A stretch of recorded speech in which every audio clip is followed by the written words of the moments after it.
ధన్యవాదాలు అధ్యక్ష. ఈరోజు బడ్జెట్ మీద ప్రసంగించడానికి నాకు అవకాశం ఇచ్చినటువంటి మీకు ధన్యవాదాలు తెలియజేస్తున్నాను అధ్యక్ష. మరి మొన్న బట్టి విక్రమార్క గారు ప్రవేశపెట్టినటువంటి బడ్జెట్ అంశంలో నేను మీడియా పైన ముందు కూడా ఈ అంశాన్ని మాట్లాడడం జరిగింది అధ్యక్ష.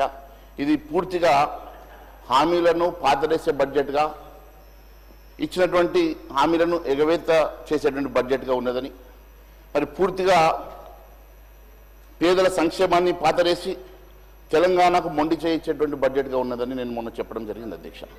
మరి వాస్తవానికి ఈ రాష్ట్రంలో తెలంగాణ రాకముందు ఉమ్మడి ఆంధ్రప్రదేశ్లో ఏ రకంగా పరిస్థితి ఉండనో ఒకసారి మీకు తెలుసు అధ్యక్ష. ఎందుకంటే మీరు కూడా 2009లో నాతో పాటు మీరు ఎమ్మెల్యేగా మంత్రిగా పనిచేశారు అధ్యక్ష, మీకు తెలుసు అధ్యక్ష. ఉమ్మడి ఆంధ్రప్రదేశ్ రాష్ట్రంలో అధ్యక్ష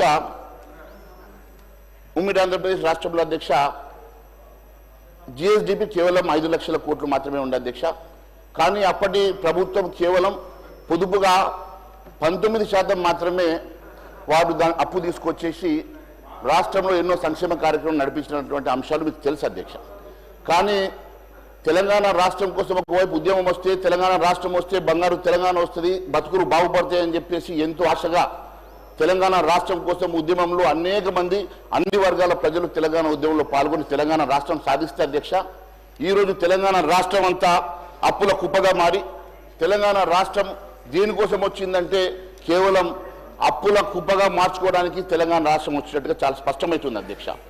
ఈరోజు గత 10 సంవత్సరాల పాలకుల తప్పిదమా, లేదా గత 10 సంవత్సరాలు గత ప్రభుత్వం చేసిన తప్పిదమా, ఈ రాష్ట్రం పూర్తిగా లక్షల కోట్ల అప్పు చేసేసి ఈరోజు జిఎస్డిపి దాదాపు 16 లక్షల కోట్ల రూపాయలు జిఎస్డిపి పెరిగినప్పటికీ వారు పెరిగినటువంటి జిఎస్డిపి మీద దాదాపు 50% అప్పు తీసుకొచ్చేటువంటి దుస్థితి ఈ రాష్ట్రంకి వచ్చిందంటే మరి ఈ రాష్ట్రం ఏ దిశలో పయనించి ఈ రాష్ట్రం ఏ రకంగా మరి పూర్తిగా ఆర్థికంగా సంక్షోభంలో కూరుకుపోయిందో అర్థమవుతా ఉంది అధ్యక్ష. మరి గొప్పలకు పోయి గత ప్రభుత్వం ఎన్నో తప్పిదాలు చేసి ఉండొచ్చు, గొప్పలకు పోయేసి ఎన్నో తప్పుడు కార్యక్రమాల్ని ప్రవేశపెట్టిండొచ్చు. కాళేశ్వరం లాంటి, మిషన్ భగీరథ లాంటి, మిషన్ కాకతీయ లాంటి, ఈరోజు ఒక బడిగుండై ఇవన్నీ కూడా ఈ రాష్ట్రంలో వైట్ ఎలిఫెంట్స్ అయ్యేటువంటి మరి ప్రోగ్రామ్స్ టేకప్ చేసి లక్షల కోట్లు దాని మీద వృధాగా ఖర్చు ఉండొచ్చు అధ్యక్ష. కానీ ఏదేమైనా వారు చేసినటువంటి లక్షల కోట్ల అప్పు వల్ల ఈ రాష్ట్రం పూర్తిగా అప్పుల పాలైనప్పటికీ ఇది తెలిసి రేవంత్ రెడ్డి గారు కూడా ఇంకా నేనేదో చేస్తాను, ఈ రాష్ట్రాన్ని పూర్తిగా నేను మరి ఒక తోలో పెడతానని చెప్పేసి వారు ఎన్నో మరి ఎన్నికల ముందు ఇచ్చినటువంటి హామీలు ఒకసారి గుర్తు చేసుకుంటే అధ్యక్ష, ఆ రోజు ఎంతో మంది అడిగింది అధ్యక్ష, నిపుణులు అడిగినారు, మరి నీకు రాష్ట్ర పరిస్థితి తెలిసినప్పటికీ కూడా నువ్వు ఇన్ని హామీలు ఎట్లా ఇస్తావు, 6 గ్యారెంటీలు ఎట్లా ఇస్తావు, ఈ రకంగా 420 హామీలు ఏ రకంగా ఇస్తావని చెప్పి అడిగితే గత ప్రభుత్వ పాలకులు చేసినటువంటి అనేకమైనటువంటి అవినీతుల్లో లక్షల కోట్ల రూపాయల కుంభకోణాలు ఉన్నాయి. అవన్నీ కక్కించి వాటితోటే తెలంగాణ రాష్ట్రంలో 6 గ్యారెంటీలని అమలు చేస్తామని చెప్పిన ముఖ్యమంత్రి గారు ఈ రోజు మరి ఎక్కడ కూడా ప్రస్తావన చేయడం లేదు అధ్యక్ష.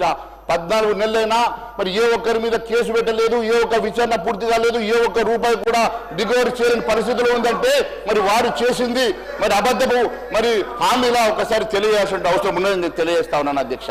మరి వాస్తవంగా కుంభకోణాలు జరిగినాయా, వాస్తవంగానే మరి అవన్నీ కూడా మీరు చెప్పినటువంటి ఆరోపణలన్నీ కూడా వాస్తవాలా, ఒకవేళ వాస్తవాలు అయితే దేనికోసం అని చెప్పి దాని మీద ఎంక్వైరీ జరుగుతలేవు, దేనికోసం అని చెప్పి వాటి మీద సిబిఐకి మీరు ఎంక్వైరీ కోసం ఎందుకు ఇవ్వడం లేదు, అవన్నీ ఎప్పటికి రికవరీ చేస్తారు, ఎప్పటి లోపల ఈ రాష్ట్రంలో మీరు చెప్పినట్టుగా లక్షల కోట్ల రూపాయలు రికవరీ చేసి మీరు ఎప్పటి లోపల ఈ రాష్ట్రంలో మీరు ఇచ్చిన హామీలు నెరవేరుస్తారని అడుగుతా ఉన్నాను అధ్యక్ష. మంత్రి గారి ప్రసంగం మొదటి పేరాలోనే వాస్తవ విరుద్ధంగా ఉంది అధ్యక్ష. ప్రజా ప్రయోజనాలంటే పథకాల ఎత్తివేతనే నా అధ్యక్ష అని అడుగుతా ఉన్నాం అధ్యక్ష. ఎందుకంటే ఉప ముఖ్యమంత్రి గారి బడ్జెట్లో మొదటి పేరాలోనే మరి డొల్లగా అందులో విషయం తక్కువ ఊకదుంపుడు ఎక్కువగా ఉన్నది అధ్యక్ష. ఎందుకంటే మొదటి పేరాలో వారు చెప్పినటువంటి అంశం లోపల ప్రజా ప్రయోజనాలే ధ్యేయంగా అని చెప్పారు అధ్యక్ష. అంటే ప్రజా ప్రయోజనాలు ధ్యేయం అనంటే హామీలు నెరవేయడమే, హామీల కోసం నిధులు కేటాయించకపోవడమే వారు చెప్పినటువంటి ధ్యేయం అని చెప్పేసి మరి అనుమానాలు వస్తూ ఉన్నాయి అధ్యక్ష. కాంగ్రెస్ అభయాస్తం 6 గ్యారెంటీల కార్డులో పథకాలకు నిధులు కేటాయింపు లేవి. మహాలక్ష్మి మహిళలకు నెలకు 2,000 సాయం కానీ రైతు భరోసాలని 3 హామీలకు సరిపోయిన నిధులు లేవు. ఇందిరమ్మ ఇళ్లకు ఇప్పటి వరకు ఇవ్వలేదు. ఇప్పుడు కేటాయించిన నిధులు సరిపోవు. యువ వికాసం విద్యార్థులకు 5 లక్షల విద్యా భరోసా కార్డులు నిధులు లేవు. చేయూత పెన్షన్ పెంపుకు నిధులు లేవు. ఈ గ్యారంటీ కార్డుల హామీలు కాకుండా ఇంకా నిరుద్యోగ భృతి, 10 పంటలకు బోనస్, అంబేద్కర్ అభయహస్తం వంటి పథకాలు వరుసలో రెండో బడ్జెట్ లో కూడా నిధులు కేటాయించకపోవడం ఇదంతా చూస్తుంటే ఇది మోసపూరిత బడ్జెట్. మరి ప్రజల్ని మోసం చేయడం కాదని చెప్పి మేము ప్రశ్నిస్తున్నాం అధ్యక్ష. ప్రభుత్వ పథకాలకు మంగళం పాడాలనుకుంటా ఉన్నారు. ఎందుకంటే మంగళవారం ఎప్పుడు వస్తానో ఎదురు చూసేటువంటి భట్టి గారు ఎప్పుడు మంగళవారం వస్తే ఆ రోజు మరి బాండ్లను అమ్ముకోవడానికి చేసేటువంటి మరి ఆలోచన ఇచ్చినటువంటి పథకాల విషయంలో ఎందుకు వారు ఆలోచన చేయడం లేదని చెప్పి మాత్రం మేము ప్రశ్నిస్తున్నాం అధ్యక్ష. మరి అదే రెండో అంశంలో అధ్యక్ష పారదర్శకత, జవాబుదారీతనం అంటే అప్పుల వివరాలు వెల్లడించకపోవడమేనా అధ్యక్ష? ఇదేనా మీ జవాబుదారీతనం అంటే? మీరు చాలా స్పష్టంగా మీరు ఇచ్చినటువంటి బడ్జెట్లో చెప్పారు మా ప్రభుత్వం జవాబుదారీతనం అని. బడ్జెట్ ప్రసంగంలో మొదటి పేరాలో 2 పదమే పారదర్శకత, జవాబుదారీతనం అని చెప్పారు. అంటే అప్పులు ఎంత మేరకు చేశారో, వేటి కోసం చేశారో, బడ్జెట్ అప్పులు ఎన్ని, బడ్జెటేతర అప్పులు ఎన్ని, మరి కార్పొరేషన్ ద్వారా ఎన్ని వడ్డీలు తెచ్చారు, ఎన్ని అప్పులు తెచ్చారు, ఎంత వడ్డీకి తెచ్చారన్న అంశాలు ఎక్కడ మీరు చెప్పకపోవడం చాలా బాధాకరంగా ఉంది అధ్యక్ష. అంతేకాదు అధ్యక్ష, జవాబుదారీతనం అంటే నిధులు ఏ రకంగా సమకూరుస్తారు? ప్రభుత్వం భూముల్ని, యూనివర్సిటీ భూముల్ని అమ్మడం ద్వారా, ప్రజలచే లిక్కర్ని మరింత తాగించడం ద్వారా, లేకుంటే లిక్కర్, పెట్రోల్, డీజిల్ అమ్మకాలపై సేల్స్ ట్యాక్స్ పెంచడం ద్వారా ఏ రకంగా నిధులు సమకూరుస్తారో ప్రజానీకానికి చెప్పాల్సిన అవసరం ఉందని చెప్పి తెలియజేస్తా ఉన్నా అధ్యక్ష. రెవెన్యూ వ్యయంలో మూలధనం వ్యయం 16% అంటే బడ్జెట్ సమపాలన ఎట్లయితుంది అధ్యక్ష? బడ్జెట్ లో చాలా స్పష్టంగా సమతుల్యం ఏర్పాటు చేస్తాం, మరి సమపాలన చెప్పారు కదా అధ్యక్ష. ఈ రోజు రెవెన్యూ వ్యయంలో 2,26,982 కోట్లు చూపిస్తా ఉన్నారు. మూలధన వ్యయం అంటే క్యాపిటల్ ఎక్స్పెండిచర్ అధ్యక్ష 36,504 కోట్లు చూపిస్తా ఉన్నారు. అంటే కనీసం మొత్తం బడ్జెట్ లో 12% అయితే మూలధనం మీరు చెప్పినటువంటి రెవెన్యూ ఎక్స్పెండిచర్ లో ఇది 16%. మరి 16% కూడా మీరు కేటాయించకుండా సమతుల్యం అంటా ఉన్నారు. ఏ రకంగా సమతుల్యం అవుతుందో మీరు ప్రజానీకానికి చెప్పాల్సిన అవసరం ఉంది అధ్యక్ష. ఈ సభకు కూడా చెప్పాల్సిన అవసరం ఉంది అధ్యక్ష. అరకొర ప్రణాళిక వ్యయాన్ని కేటాయింపులు చేసి సంక్షేమంలో సమతుల్యం అని చెప్పి, సమానంగా అభివృద్ధి అని చెప్పి మీరు తప్పుడు మరి రకంగా ఈరోజు పేర్కొనడం చాలా బాధాకరంగా ఉంది అధ్యక్ష. కేవలం ఇది అబద్ధాల బడ్జెట్ గా, అన్ని అబద్ధాలతో నింపినటువంటి బడ్జెట్ గానే ఇది ప్రసంగం పూర్తిగా నడిచింది తప్ప ఎక్కడ కూడా సమతుల్యం లేదు అధ్యక్ష అని చెప్పి నేను తెలియజేస్తా ఉన్నాను అధ్యక్ష. అంతేకాకుండా అరకొర నిధులతో అభివృద్ధి ఎలా అవుతుందో ఒకసారి మరి సభకు తెలియాల్సిన అవసరం ఉంది అధ్యక్ష. ఎందుకంటే మీరు కేవలం మూలధనం క్యాపిటల్ ఎక్స్పెండిచర్కి 36,000 కోట్లు కేటాయించి అభివృద్ధి చేస్తామంటే ఏ రకంగా అభివృద్ధి చేస్తారో మరి నిజంగా కూడా మీరు చెప్పినట్టుగా మరి ఇంత రెవెన్యూ వస్తుందా అంటే మీరు గత బడ్జెట్ ఒకసారి 2023-24 తీసుకున్నా, 24-25 తీసుకున్నా మరి ఏ రకంగా తగ్గిందో మీకు తెలుసు.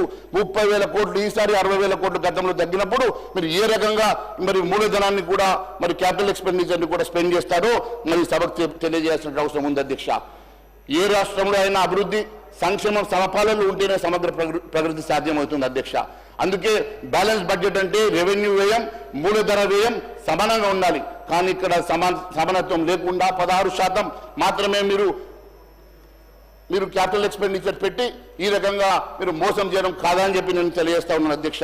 ఈ రకంగా ఎట్లా ఉందంటే గత బీఆర్ఎస్ పాలనలో రాష్ట్రం అధోగతి పాలైంది కాబట్టి మేము కూడా అదే బాటలో నడుస్తాం, రాజుగారి గుర్రం రాను రాను గాడిదైంది అన్నట్టుగా ఉన్నది అధ్యక్ష మీ పరిస్థితి.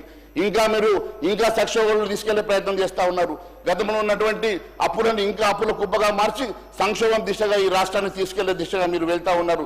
ఎందుకంటే మీరు గత 15 నెలల్లో మీరు తీసుకొచ్చినటువంటి అప్పులు మన ముఖ్యమంత్రి గారు చెప్పారు 1,58,000 కోట్లని. మరి మొన్న మంగళవారం రోజు మళ్ళీ 5,000 కోట్లు తెచ్చినట్టుగా మరి మాకు సమాచారం ఉన్నది. అంటే 1,63,000 కోట్ల అప్పు తీసుకొచ్చారంటే మరి ఏ రకంగా మీరు ఈ రాష్ట్రాన్ని ముందుకు తీసుకెళ్తా ఉన్నారో, ఏ రకంగా ఈ రాష్ట్రాన్ని మరి రాను రాను బీఆర్ఎస్ బాటలో నడుపుతా ఉన్నారో చాలా మరి స్పష్టంగా తెలియపరుస్తూ ఉన్నది అధ్యక్ష. రాష్ట్రంలో అంతే కదా అధ్యక్ష, అన్నిటికన్నా మొన్నటికి మొన్న కేటాయింపులు మూలధనం వ్యయం అధ్యక్ష ఇట్ ఈస్ ఆల్ టైమ్ లో ఈజ్ 11.5%. 24-25 మొత్తం బడ్జెట్లో మూలధన వ్యయం కేటాయింపులు కేవలం 11.5%. అంటే మీరు క్యాపిటల్ ఎక్స్పెండిచర్ తగ్గించుకుంటూ మీరు రెవెన్యూ ఎక్స్పెండిచర్ పెంచుకుంటూ పోవడం అనేది ఇది ఏ రకంగా సమతుల్యం అవుతుందో తెలియాల్సిన అవసరం ఉంది అధ్యక్ష. అభివృద్ధి, సంక్షేమం, సుపరిపాలన అంటూ సూక్తి ముక్తి వాళ్ళు చేసినారు కదా, ఎన్నో రకంగా చెప్పుకోగలిగినారు కదా. అసలు మీ సూక్తి ముక్తావళి చూస్తూ ఉంటే ఇది అభివృద్ధి సంక్షేమం కాదు, కేవలం కమిషన్ల ప్రభుత్వంగా ముందుకు నడుస్తూ ఉంది అధ్యక్ష. ఇది చాలా బాధాకరంగా ఉంది అధ్యక్ష. బడ్జెట్ ప్రసంగంలో మొదటి పేరాలోనే సుపరిపాలన గత పరుగులు పెడుతోందని చెప్పేసి ఆ తర్వాత 5వ పేరా వరకు అంతా సాంప్రదాయాన్ని సుప్పిని శుద్ధ పూసిన అన్నట్టుగా సూక్తి ముక్తావళి వెల్లడించారు కదా అధ్యక్ష. ఎక్కడ ఇవన్నీ కూడా మీరు చెప్పినట్టుగా వాస్తవాలు ఉన్నాయో మరి ప్రజానికానికి తెలియాల్సిన అవసరం ఉంది అధ్యక్ష. మరి ప్రజా దర్బార్ ఎక్కడున్నది? ప్రజా దర్బార్ నిర్వహిస్తామని చెప్పి గొప్పలు చెప్పినటువంటి ఈ ప్రభుత్వం ప్రజా దర్బార్ని పూర్తిగా మూసేసుకున్నారు అధ్యక్ష. నిధులు లేక కూనరిల్లుతున్నాయి. మరి ఎన్ని గ్రామాలు పట్టణాలు ఎన్నికైనా పాలక వర్గాలు లేక నిధులు లేక మొత్తం కూనరిల్లుతున్నాయన్న సంగతి నేను గుర్తు చేస్తా ఉన్నాను అధ్యక్ష. సంక్షేమం లేక పేదలు ఇబ్బంది పడతా ఉన్నారు. ఉద్యోగ ఖాళీలు భర్తీ లేదు, ఇచ్చిన హామీలు అమలు చేయడం లేదు. మరి ఇటీవల సాక్షాత్తు సెక్రటేరియట్ సాక్షిగా 100 మంది పైగా కాంట్రాక్టర్లు వచ్చేసి అక్కడ ధర్నా చేసే పరిస్థితి వచ్చిందంటే గతంలో ఎన్నడూ చూడనటువంటి పరిస్థితి. ఈ రోజు కాంట్రాక్టర్లు సైతం సెక్రటేరియట్కు పోయేసి 20% అని చెప్పి నినాదాలు ఇచ్చేటువంటి దుస్థితిలో ఈ రాష్ట్ర ప్రభుత్వం ఉన్నదంటే ఏ పరిస్థితికి పాలన సాగుతూ ఉన్నదో ఒక్కసారి నేను గుర్తు చేయదలుచుకున్నాను అధ్యక్ష. అంతేకాదు అధ్యక్ష, ఇప్పటి వరకు 25 లోపల చెల్లించకుంటే అసెంబ్లీని ముట్టడి చేస్తామని చెప్పి కాంట్రాక్టర్లు చిన్న కాంట్రాక్టర్ కూడా హెచ్చరించే పరిస్థితికి రాష్ట్ర ప్రభుత్వం ఉందంటే చాలా బాధాకరంగా ఉంది అధ్యక్ష. తెలంగాణ నమూనా అంటే దేంట్లో నమూనానో అర్థం కావడం లేదు అధ్యక్ష. హామీల ఎగవేతల నమూనానా, లేకుంటే మరి కబ్జాలలో, మరి లేకుంటే హైడ్రా పేరు మీద కూల్చివేతల్లో మీరు నమూనానా, దేంట్లో నమూనానో తెలియాల్సిన అవసరం ఉంది అధ్యక్ష. బడ్జెట్ ప్రసంగంలో 5వ పేర అభివృద్ధి సంక్షేమం సుపరిపాలన అనేటువంటి 3 అంశాలతో తెలంగాణ నమూనా అని చెప్పి ఇది దేశానికి ఆదర్శంగా నిలుస్తాయని చెప్పారు కదా. సంక్షేమం అంటే ఇచ్చిన హామీలు ఎగవేత, అభివృద్ధి అంటే లంక బిందెల విజన్, ఇక సుపరిపాలన అంటే 20% కమిషన్ తప్ప ఇంకోటి కనబడతలేదు అధ్యక్ష. కాంగ్రెస్ మేనిఫెస్టోలో లేనటువంటి ఫ్యూచర్ సిటీని ముందుకు తీసుకొస్తా ఉన్నారు. ఫ్యూచర్ సిటీ మూసి బుస్తాబు లాంటి రద్దన ఫార్మసీ ఉన్న చోట మరో ఫార్మసీ క్లస్టర్ని రూపొందించి మరి ఈ రకంగా అసలు అభివృద్ధి కంటే పాలకులు కేవలం మేనిఫెస్టోలో అయినటువంటి అంశాలను లేవనెత్తి లంక బిందెల కోసం మరి వెతుకులాడుతున్నట్టుగానే ఉన్నది తప్ప ఇది ఎక్కడ కూడా మీ ఇచ్చినటువంటి మేనిఫెస్టో హామీల అంశంలో ఎక్కడ కూడా మీ మోడల్ కనబడతలేదు అధ్యక్ష. అంతేకాదు అధ్యక్ష, భూసేకరణ పేరు మీద పేద రైతుల్ని మరి గిరిజన రైతుల్ని భయభ్రాంతులు చేసి వారి భూముల్ని కబ్జా చేయడానికి ఉన్నటువంటి శ్రద్ధ ఈ రాష్ట్రంలో మీరు ఇచ్చినటువంటి హామీల మీద లేకపోవడం చాలా బాధాకరంగా ఉంది అధ్యక్ష.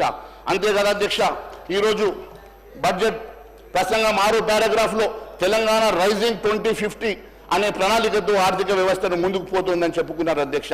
నేను ఒకటి అడుగుతా ఉన్నాను, బీఆర్ఎస్ పాలనలు ఇట్లనే బంగారు తెలంగాణను ఊరించారు. అది నినాదం పుట్టి డొల్లాని బంగారు అంతా కూడా కేసీఆర్ కుటుంబానికి చేరిందని ప్రజలు గమనించి ఆ ప్రభుత్వాన్ని ఓడగొడితే ఈ ప్రభుత్వం వచ్చేసి ఈరోజు రైజింగ్ అంటా ఉన్నారు అధ్యక్ష. రైజింగ్ కేవలం ఆ 4 మంత్రులకే రైజింగ్ ఉన్నది, కేవలం క్యాబినెట్లో ఉన్న వారికి రైజింగ్ కనబడతా ఉంది. కానీ ఇక్కడ ఉన్నటువంటి పేద ప్రజలకు అంతా కూడా ఇది ఫాలింగ్ లాగా కనబడతా ఉంది అధ్యక్ష. ఇది ఎక్కడ కూడా అభివృద్ధి అనేది నోచుకోలేని, రైజింగ్ అనేది కనబడని, కేవలం వారి క్యాబినెట్లోనే రైజింగ్ కనబడతా ఉంది తప్ప పేద ప్రజానికానికి కాదని చెప్పి నేను తెలియజేస్తా ఉన్నాను అధ్యక్ష. అంతేకాదు అధ్యక్ష, 15 నెలల్లో 1,63,000 కోట్లు అప్పు చేసి ఏ రకంగా రైజింగ్ అని చెప్పేసి మీరు చెప్పుకుంటున్నారో అది తెలియజేసినటువంటి అవసరం ఉంది అధ్యక్ష. ఏ రకంగా మంగళవారం వస్తే ఎక్కడ ఆర్బీఐ ద్వారా బాండ్ల రూపంలో ప్రభుత్వం 5,000 కోట్లు అప్పు చేయాలన్న ఆలోచన తప్ప వీళ్ళు కేవలం ఎప్పుడు మంగళవారం వస్తుందని మంగళవారం కోసం వేచి చూడేసేటువంటి ప్రభుత్వం ఏ రకంగా రైజింగ్ అవుతుందో ఒక్కసారి తెలియజేయాల్సిన అవసరం ఉందని చెప్పి తెలియజేస్తా ఉన్నాం అధ్యక్ష. అంతేకాదు అధ్యక్ష, ఈరోజు కాంగ్రెస్ సర్కార్ రోజుకి 1,715 కోట్ల అప్పు చేస్తుంది అధ్యక్ష. తలసరి అప్పు 2,27 లక్షల రూపాయలు అధ్యక్ష. మీడియా కథనాలు బట్టి ప్రస్తుత తెలంగాణ అప్పు 8,06,00,000 కోట్లు పైగా ఉంది. కాంగ్రెస్ అధికారంలోకి వచ్చి నేటికి 470 రోజులు అంటే రోజుకి 1,715 కోట్ల అప్పు చేసింది ఈ సర్కార్. గంటకు 71 కోట్ల పైగా, నిమిషానికి ₹1 కోటి పైగా అప్పు చేస్తుంది ఈ ప్రభుత్వం అని చెప్పి తెలియజేస్తా ఉన్నాను అధ్యక్ష. కాంగ్రెస్ సర్కార్ తాజాగా నిర్వహించిన కులగణ సర్వేలో రాష్ట్ర జనాభా 3,54,00,000 తేలింది. రాష్ట్రంలో ఉన్న అప్పు 8,06,00,000 అంటే మరి ఒక్కొక్క మనిషికి 2,27,000 రూపాయల మరి అప్పుగా కనబడతా ఉంది అధ్యక్ష. అంతేకాదు అధ్యక్ష, ఇది తెలంగాణ ఏ రకంగా రైజింగ్ అవుతుందో మరి ఉప ముఖ్యమంత్రి గారు చెప్పాలని చెప్పి మేము కోరుతా ఉన్నాం అధ్యక్ష. యూపీ హయాంలో కన్నా ఎన్డీఏ హయాంలో ఆర్థిక సంఘం నిధులు పెరిగినాయన్న సంగతి కూడా మరి ఒకసారి వారు చెప్పుంటే బాగుండేది అధ్యక్ష. ఎందుకంటే బడ్జెట్ ప్రసంగం పేరా 21 నుంచి 23 వరకు కేంద్ర పన్నుల పంపిణీ విధానం రాష్ట్ర ప్రభుత్వం కేంద్రానికి కొన్ని సూచనలు చేసింది. మరి యూపీఏ హయాంలో రాష్ట్రాలకు కేంద్ర పన్నులు 32% మాత్రమే ఉండేది అధ్యక్ష. అప్పుడు మన్మోహన్ సింగ్ గారి ప్రభుత్వంలో మరి అప్పటి ముఖ్యమంత్రులు 2%, 3% పెంచమని అడిగితే కూడా ఎన్నడూ పెంచినటువంటి యూపీఏ ప్రభుత్వం కానీ నరేంద్ర మోడీ గారు వచ్చిన తర్వాత మరి 10% పెంచి 42%కి మరి చేసిన సంగతి నేను గుర్తు చేస్తా ఉన్నాను అధ్యక్ష. అది 2021 నుంచి 26 వరకు మరి 41%గా మరి అది మరి 16 ఆర్థిక సంఘం సిఫార్సు మేరకు మరి చేసిన సంగతి నేను గుర్తు చేస్తా ఉన్నాను అధ్యక్ష. దాదాపు 9-10% మరి ఈ ఫండ్ను పెంచిన తర్వాత కూడా డివోషనల్ ఫండ్స్ ఇచ్చిన తర్వాత కూడా ఈ రాష్ట్ర ప్రభుత్వం ఇంకా మరి కేంద్ర ప్రభుత్వాన్ని దేశించడం ఇది మంచి పద్ధతి కాదు అని చెప్పి తెలియజేస్తా ఉన్నాను అధ్యక్ష. అంతేకాదు అధ్యక్ష, ఈరోజు తెలంగాణ జిఎస్డిపిని పెంచి చూపించే ప్రయత్నం కేవలం 71,000 కోట్ల అప్పులు తీసుకురావడానికి మాత్రమే కనబడతా ఉంది తప్ప నిజంగా ఎక్కడ కూడా ఆ పెరుగుదల కంటికి కనబడతలేదు అధ్యక్ష. ఈరోజు మీరు ఒక్కసారి చూసినట్లయితే మొన్న చెప్పినట్టుగా మేము సాధించామని చెప్పుకున్నారు సికింద్రాబాద్ కంటోన్మెంట్లోని రక్షణ శాఖ భూములు రాష్ట్రానికి ఇవ్వమని. గత ప్రభుత్వంలో యూపీఏ ప్రభుత్వం అడిగితే ఇవ్వని భూములు కూడా మరి మీరు అడిగితే ఈరోజు నరేంద్ర మోడీ గారి ప్రభుత్వం ఇచ్చిన సంగతి మీరు దాన్ని కూడా అప్రిషియేట్ చేస్తే బాగుండేదని చెప్పి తెలియజేస్తాను అధ్యక్ష. మరి ఈరోజు రక్షణ శాఖ భూముల్ని రాష్ట్ర ప్రభుత్వానికి బదలాయించి గత 10 ఏళ్ల కాలంలో 10 లక్షల కోట్ల మేరకు తెలంగాణకు కేంద్రం నిధులు కేటాయించిన సంగతి కూడా మీరు అప్రిషియేట్ చేస్తే బాగుంటుంది అధ్యక్ష. కాంగ్రెస్ అభయహస్తం ఇప్పుడు శూన్యాస్తంగా, కపటాస్తంగా, కుటిలాస్తంగా, భస్మాసుర హస్తంగా మారిందని బడ్జెట్లో ప్రసంగంలో పేర 24 నుంచి 30 వరకు అభయహస్తం పేరుతో పలు సంక్షేమ పథకాలు అమలు చేస్తున్నట్టుగా గోపాల్ చెప్పారు కదా అధ్యక్ష. మరి 6 గ్యారెంటీలకు చట్టబద్ధత కల్పిస్తారని 15 నెలల క్రితం 2023 డిసెంబర్ 17న సభకు ఇచ్చినటువంటి మాటను మరి ముఖ్యమంత్రి గారు ఎందుకు తప్పుతున్నారో మరి సభకు తెలియాల్సిన అవసరం ఉంది అధ్యక్ష. కాంగ్రెస్ మేనిఫెస్టోలోని అభయహస్తం పేరుతో 6 గ్యారెంటీల కార్డును ప్రధాన హామీగా ఇచ్చింది కదా అధ్యక్ష. అలాంటి హామీలకే నిధులు కేటాయించకపోవడం చాలా బాధాకరంగా ఉంది అధ్యక్ష. మరి సీఎం రేవంత్ రెడ్డి గారు ఇదే సభలో 23 డిసెంబర్ 17న అభయహస్తం గ్యారెంటీలకు చట్టబద్ధత కల్పిస్తానని చెప్పి 15 నెలలు దాటినా ఇప్పటి వరకు ఆ ఊసే లేకపోవడం బాధాకరంగా ఉంది అధ్యక్ష. కాంగ్రెస్ గెలిపించినటువంటి 6 గ్యారెంటీలను విస్మరించడం ఇది మోసం కాదా అధ్యక్ష అని చెప్పి మేము అడుగుతా ఉన్నాం అధ్యక్ష. ఎందుకంటే కాంగ్రెస్ నమ్మి ఓటేస్తే ఈరోజు నమ్మి నానబోస్తే బుచ్చి బూరలైనట్టుగా ఈ సామెత గుర్తుకొస్తా ఉంది అధ్యక్ష. అధికారిని కట్టబెట్టిన హామీలు తుంగలో తొక్కడమే మార్పంటే ఇదే నా అధ్యక్ష. మీరు మార్పంటే ప్రజలు మార్పు వస్తుందని చెప్పేసి ఈరోజు ఓటేసి గెలిపిస్తే ఈరోజు పూర్తిగా ప్రజల్ని విస్మరించి కేవలం మరి అప్పుల పాలు చేయడానికి మాత్రమే పనిచేస్తున్నట్టుగా ఉన్నారు అధ్యక్ష. తెలంగాణ ప్రజలు కోరుకుంటున్నటువంటి మార్పు సాకారం చేస్తామని అధికారంకి వచ్చిన తర్వాత పూర్తిగా ప్రజల్ని అసంతృప్తి పాలు చేయడం ఇదేనా మార్పు అంటే అని అడుగుతా ఉన్నాం అధ్యక్ష. అభయహస్తానికి చట్టబద్ధత కల్పించలే. మరి బిల్లును ఎప్పుడు సభలో పెడతారో మరి తెలియాల్సిన అవసరం ఉంది అధ్యక్ష. కాంగ్రెస్ను ఆదుకున్న మహాలక్ష్మి బడ్జెట్లో మొండి చేయని అధ్యక్ష. కాంగ్రెస్ మేనిఫెస్టోలో అభయహస్తం హామీలలో 6 గ్యారెంటీలు మొదటిది మహాలక్ష్మి పథకం అధ్యక్ష. ఇందులోని మొదటి హామీ మహిళలకు ప్రతి నెల 2,500 రూపాయల ఆర్థిక సాయం చేస్తామని మరి వరుసగా 2 బడ్జెట్లో కూడా ఈ స్కీమ్కి ₹1 కూడా కేటాయించకపోవడం చాలా బాధాకరంగా ఉంది అధ్యక్ష. అలాంటి మహిళలకు అభయహస్తం ఇవ్వాలని కాంగ్రెస్ ఇప్పుడు మోసం చేస్తూ మళ్ళీ మొండి చేయడం చాలా బాధాకరంగా ఉంది అధ్యక్ష. రైతు భరోసాకు పథకానికి 18,000 కోట్లు, రైతు భరోసా గ్యారెంటీలో 3 హామీలకు ఈ నిధులు ఎట్లా సరిపోతాయో తెలియాలి అధ్యక్ష. ఎందుకంటే ఒకవైపు రైతు భరోసా ఇవ్వాల్సిన అవసరం ఉంది అధ్యక్ష, మరోవైపు రైతు కూలీలకు అదే మాదిరిగా కౌలు రైతులకు కూడా ఇస్తామని చెప్పినటువంటి హామీలు నెరవేర్చాలంటే దాదాపు 49,500 కోట్ల రూపాయలు అవసరం, 42,000 కోట్ల రూపాయలు అవసరం పడుతుంది అధ్యక్ష. ఎందుకంటే రైతు భరోసా పథకానికి మరి 15,000 కోట్ల రూపాయలు కావాలి. రైతు భరోసా పథకానికి మరి పంట పెట్టుబడి సాయానికి అదే మాదిరిగా రైతు కూలీలకు 12,600 కోట్లు, ఈ రకంగా మొత్తము మరి 42,000 కోట్ల రూపాయలు అవసరమైతే మీరు ఇచ్చింది కేవలం 18,000 కోట్ల రూపాయలు మాత్రమే అధ్యక్ష. అంటే ఈసారి కూడా మీరు రైతు కూలీలకు మోసం చేసినట్టే కౌలు రైతుకు మోసం చేసినట్టుగా చాలా స్పష్టమైతే ఉంది అధ్యక్ష. ఎక్కడ కూడా మరి బోనస్కి ఇవ్వాల్సినటువంటి నిధుల విషయంలో ఎక్కడ మీరు చెప్పకపోవడం చాలా బాధాకరంగా ఉంది అధ్యక్ష. క్వింటాల్కి 10 పంటలకు మీరు బోనస్ ఇస్తామని చెప్పి ఇప్పటి వరకు కూడా కేవలం సన్న ఓట్లకు మాత్రమే బోనస్ అని చెప్పి మరి రైతుల్ని మోసం చేసిన మాట వాస్తవం కాదని తెలియజేస్తామని అధ్యక్ష. అంతేకాదు అధ్యక్ష, ఇంద్రమ్మ ఇండ్ల విషయంలో కూడా నిధులు కాంగ్రెస్ మేనిఫెస్టోలో అభయహస్తం హామీల్లో 4 గ్యారెంటీల్లో ఇంద్రమ్మ ఇల్లు కూడా అధ్యక్ష. ఈ పథకం కింద ప్రతి అసెంబ్లీ సెగ్మెంట్లో 3,500 ఇల్లు కట్టిస్తామని చెప్పారు. గత బడ్జెట్లో కూడా ఈ అంశాన్ని చెప్పారు. ఇప్పటివరకు ఎక్కడ కూడా ఒక ఇల్లు కట్టలేదు అధ్యక్ష. మళ్ళీ ఈ బడ్జెట్లో కూడా మళ్ళీ 3,500 ప్రతి నియోజకవర్గానికి 3,500 ఇల్లు కట్టిస్తామని చెప్పి ఇప్పటి వరకు కూడా అంశం ఎక్కడ ఊసే లేదంటే, అంటే గత బడ్జెట్లో ఈ బడ్జెట్లో కలిపి మీరు దాదాపు 7,000 ఇల్లు ప్రతి నియోజకవర్గం కట్టియాల్సినటువంటి మీరు మరి ఈ 7,000 ఇల్లు కట్టించే ఆలోచన చేస్తున్నారా, లేకుంటే మళ్ళీ ఒకసారి మరి అక్కడ పేద ప్రజానీకాన్ని మోసం చేసే ప్రయత్నం చేస్తా ఉన్నారా, ఒకసారి తెలియాల్సినటువంటి అవసరం ఉంది అధ్యక్ష. ఎందుకంటే ఇప్పటి వరకు ఏ ఒక్క కుటుంబానికి పేద కుటుంబానికి మీరు ఇందిరమ్మ ఇల్లు ఇవ్వలేదు, ఇస్తామని చెప్పేసి ఆశ మాత్రమే పెడతా ఉన్నారు, పెద్ద పెద్ద అడ్వర్టైజ్మెంట్ వేసుకుంటా ఉన్నారు తప్ప ఎక్కడ కూడా ఏ ఒక్క పేద కుటుంబానికి మీరు ఇచ్చేటువంటి దాఖలా కనపడతలేదు అధ్యక్ష. బీఆర్ఎస్ డబుల్ బెడ్రూమ్ ఇల్లు తరిగానే కాంగ్రెస్ ఇందిరమ్మ ఇల్లు కూడా కనపడతా ఉన్నాయి అధ్యక్ష. రేవంత్ సర్కార్ తీరు చూస్తూ ఉంటే ఇందిరమ్మ ఇళ్ల పథకం విషయంలో కేసీఆర్ ప్రభుత్వ బాటలు నడుస్తున్నట్టుగా ఉంది అధ్యక్ష. కేసీఆర్ గారు గతంలో ఈ రకంగానే డబుల్ బెడ్రూమ్ ఇళ్లను ఊరించి మరి అన్ని ప్రజానీకాన్ని మోసం చేసి ఎక్కడ కూడా డబుల్ బెడ్రూమ్ అల్లుడస్తే ఎక్కడ ఉంటాడని చెప్పి రకరకాల యాసలో మాట్లాడినట్టు మరి అప్పటి ముఖ్యమంత్రి గారు వారి బాటల్ని ఇప్పటి ముఖ్యమంత్రి కూడా నడుస్తున్నట్టు కనబడతా ఉంది అధ్యక్ష. ఇదంతా చూస్తూ ఉంటే కాంగ్రెస్ అభయహస్తం కాస్త ఇప్పుడు పేదలకు కుటిలాస్తంగా మారింది. చేయూతకు దక్కని నిధుల పెంపు కాంగ్రెస్ మేనిఫెస్టోలో అభయహస్తం హామీల్లో 6 గ్యారెంటీల అధ్యక్ష. చేయూత పథకం గత ప్రభుత్వం ఆసరా పేరుతో అమలు చేసేటువంటి సామాజిక పెన్షన్ల విషయంలో కూడా మరి మోసం చేసినట్టుగా కనబడతా ఉంది అధ్యక్ష. 2,000 చొప్పున పెన్షన్ ఇస్తే కాంగ్రెస్ పార్టీ ఆ పెన్షన్ ని మొత్తం 4,000కు పెంచుతామని అభయహస్తం 6 గ్యారెంటీలో భాగంగా హామీ ఇచ్చింది కదా అధ్యక్ష. మరి ఇప్పటి వరకు ఆ 2,000 4,000 పెన్షన్ బారలేదు అధ్యక్ష. కొత్త పెన్షన్లు ఎక్కడ కూడా ఆలోచన చేయడం లేదు అధ్యక్ష. ఉన్న పెన్షన్ను పెంచుతామని చెప్పి 2,000 4,000 చేస్తామని చెప్పి కూడా ఎక్కడ కూడా మొదలు పెట్టకపోవడం చూస్తూ ఉంటే, ఇప్పటి బడ్జెట్లో కూడా కేటాయించకపోవడం చూస్తూ ఉంటే మరొక్కసారి అన్ని వర్గాల మరి పెన్షనర్లను ముఖ్యంగా వృద్ధాప్య పెన్షన్లు కానివ్వండి, లేకుంటే మరి వితంత పెన్షన్లు కానివ్వండి, వారికి పెంచుతామన్నటువంటి వికలాంగులకు కానివ్వండి, వారికి పెంచుతామన్నటువంటి పెన్షన్లు మరి ఎక్కడ కూడా బడ్జెట్ కేటాయించకపోవడం, కొత్త పెన్షన్ల విషయంలో ఇక్కడ ఆలోచన చేయకపోవడం చాలా బాధాకరంగా ఉంది అధ్యక్ష.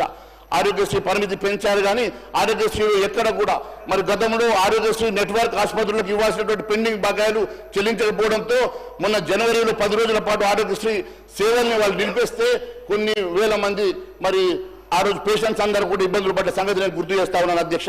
ప్రైవేటు ఆసుపత్రుల్లో ఆరోగ్య స్కీమ్ కింద అడ్మిట్ చేసుకోకపోవడంతో పేద ప్రజలు చాలా మంది ఇబ్బంది పడ్డ ఆస్తులు అమ్ముకునే పరిస్థితి మనం కళ్ళారా చూసాం అధ్యక్ష. ఈ రకంగా బకాయిలు చెల్లించకుండా కూడా మీరు అన్ని వర్గాల ప్రజానీకాన్ని మరి బాధపెడుతున్న సంగతి నేను గుర్తు చేస్తా ఉన్నాను అధ్యక్ష. అంతేకాదు అధ్యక్ష, బడ్జెట్ ప్రసంగం పేరా 31 నుంచి 38 వరకు వ్యవసాయ రంగంలో వివిధ అంశాలపై ప్రభుత్వం దృష్టి పెట్టినట్టు చెప్పుకుంది. రైతుల రుణమాఫీ చేసినట్టుగా మరి కలలు కట్టా ఉన్నారు తప్ప కేవలం ఇప్పటి వరకు ఇంకా 40% మందికి ఇప్పటి వరకు అది పూర్తిగా రుణమాఫీ జరగలేదన్న సంగతి వారికి తెలుసు అధ్యక్ష. ఎందుకంటే వారి వ్యవసాయ శాఖ మంత్రి గారు ప్రకటన చేశారు అధ్యక్ష, ఇంకా 10,000 కోట్లు అవసరం పడుతుందని చెప్పేసి. మొదటిసారి మరి ఆ రోజు ఎస్ఎల్బిసి మీటింగ్లో మరి ఆ రోజు వాళ్ళు చెప్పింది 49,500 కోట్లు కావాలని. దాని తర్వాత లేదు 42,000 కోట్లు సరిపోతుందని స్వయం ముఖ్యమంత్రి గారు చెప్పారు. దాన్ని 26 కోట్లు అన్నారు. ఇప్పుడు 20,000 కోట్లు ఇచ్చి చేదులుపుకొని 20,000 కోట్ల రూపాయలతో ఏ రకంగా మరి పూర్తిగా రుణమాఫీ జరిగిందో వారు చెప్పాలి అధ్యక్ష. మరి వెళ్దామంటే ఎక్కడికి వెళ్దామో చెప్పమనండి, వారు చెప్పిన చోటుకే వెళ్దాం, మరి అక్కడనే తెలుసుకుందాం, రైతులందరినీ పిలిచి అడుగుదాం ఎంతమంది రైతులకు రుణమాఫీ జరిగింది, ఇంకా ఎంతమందికి రుణమాఫీ జరగలేదో తెలుసుకుందాం అధ్యక్ష. కేవలం మాటల గారెడితోటి ఈ రోజు మీరు ప్రసంగంలో మీరు కేవలం చోటు చేసుకున్నటువంటి ప్రయత్నం చేస్తూ ఉన్నారు తప్ప ఎక్కడ కూడా మీరు ఇచ్చినటువంటి హామీలు నెరవేర్చలేదు అధ్యక్ష. ఇచ్చిన రుణమాఫీ అంశంలో కూడా దేవుళ్ళ మీద ఒట్లు పెట్టి ఒకవైపు దేవుళ్ళను మోసం చేసి ప్రజల మీద అందరినీ మోసం చేసి రైతుల్ని మోసం చేసి ఈ రోజు మీరు చెప్పినట్టుగా ఎక్కడ కూడా రుణమాఫీ జరగకపోవడం చాలా బాధాకరంగా ఉంది అధ్యక్ష. అంతేకాదు అధ్యక్ష, ఈరోజు మరి దాదాపు ప్రభుత్వం 4 విడతల్లో 25,30,000 మంది రైతులకు 20,616 కోట్లు మాత్రమే రుణమాఫీ చేసింది అధ్యక్ష. ఈ లెక్కన ఇంకా 16.65 లక్షల మంది రైతులకు గాను 10,384 కోట్ల రూపాయలు రుణమాఫీ చేయాల్సి ఉందని చెప్పి స్వయాన మంత్రి గారు చెప్పడం, 1,00,000 మంది రైతులకు మరి 1,000 కోట్ల రూపాయలు పెండింగ్ ఉండగా రుణమాఫీ పూర్తయినట్టుగా ఎలా అవుతుందో ఒకసారి సభకు తెలియాల్సిన అవసరం ఉంది అధ్యక్ష. అంతేకాదు అధ్యక్ష, రైతులకు మాఫీ చేసిన మొత్తం 29,000 కోట్లు మేరకు కోత విధించినటువంటి కటింగ్ మాస్టర్గా మరి మీరు చరిత్రలో మిగిలిపోతారు అధ్యక్ష. గత టర్మ్లో లక్షలోపు రుణమాఫీ చేస్తేనే 19,000 కోట్లు అయితే ఈరోజు 2 లక్షల రుణమాఫీ కేవలం 20,000 కోట్లలో ఏ రకంగా అయిందో మీరే ఒకసారి ఆలోచన చేయాల్సిందిగా మేము తెలియజేస్తా ఉన్నాం అధ్యక్ష. అదే మాదిరిగా ఖరీఫ్ సీజన్లో రైతు భరోసా అయిపోతే అవే నిధుల్ని మళ్ళించి రుణమాఫీ చేసినామని చెప్పి చెప్తా ఉన్నారు కదా అధ్యక్ష. మరి గత ఖరీఫ్ కానీ దాని తర్వాత వచ్చినటువంటి రబీ కానీ మరి అంతకుముందు మీరు ఇస్తామన్నటువంటి మరి అడిషనల్గా మీరు ఇస్తామని 5,000 రూపాయలు అవన్నీ తీసుకుంటే మరి అవన్నీ లెక్క కట్టి ప్రతి ఎకరాకి మీరు రైతులకు ఇస్తారా ఒకసారి సభకు తెలియజేయాలి. దానికోసం ఎన్ని నిధులు కేటాయించారో ఒకసారి సభకు తెలియజేయాలి అధ్యక్ష. ఈ రకంగా కేవలం మాటల గారడి చేసేటువంటి ఈ బడ్జెట్లు కనబడతా ఉంది కానీ ఎక్కడ కూడా మీరు ఇస్తామన్నటువంటి ఎక్కడ కూడా మీరు మేనిఫెస్టోలో పెట్టినటువంటి అంశాలను ఎక్కడ కూడా మీరు మాట్లాడకపోవడం చాలా బాధాకరంగా ఉంది అధ్యక్ష. ఇదంతా కూడా కేవలం రైతన్నలను మోసం చేసే బడ్జెట్ గానే ఉందని చెప్పి తెలియజేస్తా ఉన్నాను అధ్యక్ష. అంతేకాదు అధ్యక్ష, సీఎం రేవంత్ రెడ్డి గారు లోక్సభ ఎన్నికల సందర్భంగా ఏప్రిల్ 21 భువనగిరి ప్రాంతంలో జరిగిన ప్రచార సభలో 50,000 కోట్లతోటి భూసి ప్రక్షాళన చేపడతామని చెప్పారు. ఆ తర్వాత జూన్ 14న కార్యక్రమంలో పాల్గొన్నప్పుడు జూబలి కృష్ణారావు గారు మాట్లాడుతూ 71,000 కోట్లతో భూసిని ప్రక్షాళన చేస్తామన్నారు. తాజాగా షేర్లింగంపల్లిలో మాట్లాడుతూ 5 లక్షల కోట్లతో భూసి మరి ఖర్చు పెట్టి భూసిని ప్రక్షాళన చేస్తామంటా ఉన్నారు. పొందన లేనటువంటి మాటలతోటి నిజంగా వీటికి డిపిఆర్ రెడీ అయిందా, ఏ రకంగా ఇది మరి అంచనాలు పెరుగుతూ ఉన్నాయో సభకు తెలియాల్సిన అవసరం ఉంది అధ్యక్ష. లక్షల కోట్లు ఎందుకంటే గతంలో వాళ్ళు కాళేశ్వరమో కాకతీయనో భగీరథనో వాళ్ళు చేసుకున్నట్టు మేము కూడా ఏటీఎం చేసుకోవడానికి మేము కూడా ఈ రకమైనటువంటి ప్రణాళికలు పెంచుకొని వ్యయం పెంచుకొని మేము కూడా ఒక ప్యాకేజీని చేసుకొని మా ఆస్థాన పుస్తకాల జేబులు నింపడానికి మాత్రమే చేస్తున్నారా? దేనికోసం ఈ అంచనాలు ఈ రకంగా పెరుగుతూ ఉన్నాయో, దేనికోసం ఇదంతా అవుతా ఉన్నదో ఒకసారి తెలియాల్సినటువంటి అవసరం ఉంది అధ్యక్ష. అంతేకాదు అధ్యక్ష, ఈరోజు 1 కోటి మంది పైగా రైతాంగానికి మోసం చేశాడు అధ్యక్ష. ఇప్పుడు కౌలు రైతులు కూడా రైతు భరోసా ఇస్తామని ఎన్నికల మేనిఫెస్టోలో ఘనంగా మాటిచ్చిన సంగతి నేను గుర్తు చేస్తా ఉన్నాను అధ్యక్ష. ఎందుకంటే తెలంగాణ ప్రాంతంలో అత్యధికంగా మరి ఆత్మహత్య చేసుకున్నటువంటి రైతుల్లో కౌలు రైతులు ఎక్కువగా ఉంటారు అధ్యక్ష. ఎందుకంటే వారికి భూమి ఉండదు, వారు కౌలు రైతులు మరి యజమాని దగ్గర తీసుకున్నటువంటి కౌలు రైతులు వ్యవసాయం చేసుకుంటే పంట నష్టం జరిగినప్పుడు వారు పూర్తిగా దివాలా తీసినట్టుగా వారందరూ కూడా ఆత్మహత్యలు చేసుకుంటే అత్యధికంగా ఈ రాష్ట్రంలో ఆత్మహత్య చేసుకునేటువంటి రైతులు కౌలు రైతులే. కాబట్టి వారిని ఆదుకుంటామని గొప్పలు చెప్పినటువంటి ఈ ప్రభుత్వం ఇప్పటి వరకు ఆ ఔషధం లేదు అధ్యక్ష. గతంలో మరి మన వ్యవసాయ శాఖ మంత్రి గారు ఢిల్లీ నుంచి వారు వెళ్ళి యజమానితో మాట్లాడుకోవాలని చెప్తారు అధ్యక్ష. మరి ఏ రకంగా యజమానితో మాట్లాడుకుంటారు అధ్యక్ష? యజమానులు వెళ్ళి మరి కౌలు రైతు వెళ్ళి యజమానికి వెళ్ళి మీకు వచ్చిన రైతు భరోసా మాకు ఇవ్వమంటే ఇస్తారా అధ్యక్ష? దేనికోసం ఈ లింక్ పెట్టారో తెలియజేయాల్సిన అవసరం ఉంది అధ్యక్ష. మేనిఫెస్టోలో గొప్పలు చెప్పుకొని కౌలు రైతులకు మేము భరోసా ఇస్తున్నాం, రైతు కూలీలకు కూడా మేము భరోసా ఇస్తున్నాం అని చెప్పి ఇప్పటి వరకు వారి గురించి మరి ఆలోచన చేయనటువంటి ప్రభుత్వం, వారికి నిధులు కేటాయించకుండా మోసం చేసిన ఈ ప్రభుత్వం తప్పక క్షమాపణ చెప్పాల్సి చెప్పి తెలియజేస్తా ఉన్నాం అధ్యక్ష. ఎందుకంటే 15 లక్షల మంది కౌలు రైతులు మీరు దగా చేస్తున్నట్టుగానే కనబడతా ఉంది అధ్యక్ష. అంతేకాదు అధ్యక్ష, రైతు డిక్లరేషన్లో మీరు ఇచ్చినటువంటి మాట తప్పడం, ఆ రోజు మీ స్వయంగా మీ రాహుల్ గాంధీ గారు వచ్చి మాట ఇవ్వడంతో మరి రాహుల్ గాంధీ గారు కూడా మాట తప్పినట్టుగానే మేము భావిస్తాం అధ్యక్ష. 10 పంటలకు బోనస్ హామీ మరి ఉట్టి మాటేనా అని చెప్పి మేము అడుగుతా ఉన్నాం అధ్యక్ష. 10 పంటలకు బోనస్ ఇస్తామని చెప్పి కేవలం ఈరోజు వరి సన్నాలకు మాత్రమే బోనస్ ఇస్తామని చెప్పడం, మరి గతంలో మీరు ఇచ్చినటువంటి దొడ్డు బియ్యానికి కానీ, గతంలో మీరు చెప్పినటువంటి మరి జొన్నలకు కానీ మక్కలకు కానీ, మరి మీరు ఇస్తున్నటువంటి పత్తికి కానీ, మీరు ఇచ్చినటువంటి అనేకమైనటువంటి కందులకు కానీ, మీరు ఇచ్చినటువంటి అనేకమైనటువంటి 10 పంటలకు మీరు బోనస్ అని చెప్పి వాటి కోసం ఈరోజు నిధులు కేటాయించకపోవడం ఇది చాలా బాధాకరం అధ్యక్ష. మీరు నిధులు కేటాయించడంలో మీరు చిన్న చూపు చూడడం కాక రైతుల్ని పూర్తిగా మోసం చేయడం కాదని చెప్పి మేము అడుగుతా ఉన్నాం అధ్యక్ష. రైతుల్ని అంతేకాదు అధ్యక్ష, ఈరోజు భూభారతి చట్టం గైడ్ లైన్స్ ఎప్పటి వరకు పూర్తి చేస్తారో చెప్పరు అధ్యక్ష.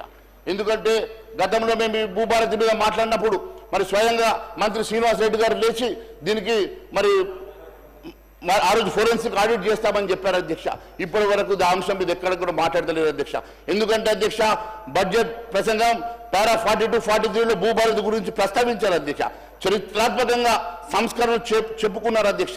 మరి అసెంబ్లీలో భూభారతి బిల్లు ఆమోదం పొంది 3 నెలలు అవుతుంది కదా అధ్యక్ష. భూభారతి చట్టాన్ని గవర్నర్ ఆమోదం కూడా తెలిపారు కదా అధ్యక్ష. మరి ఇప్పుడు భూభారతి మార్గదర్శకాలను రాష్ట్ర ప్రభుత్వం ఎందుకని విడుదల చేయడం లేదు? ధరణి పోర్టల్లో జరిగిన అవకతవకలు నిగ్గు తేల్చేందుకు ఫోరెన్సిక్ ఆడిట్ నిర్వహిస్తామని చెప్పి హామీ ఇచ్చి ఎందుకోసం అది మరి దాని గురించి బట్టబయలు చేయడం లేదు అధ్యక్ష.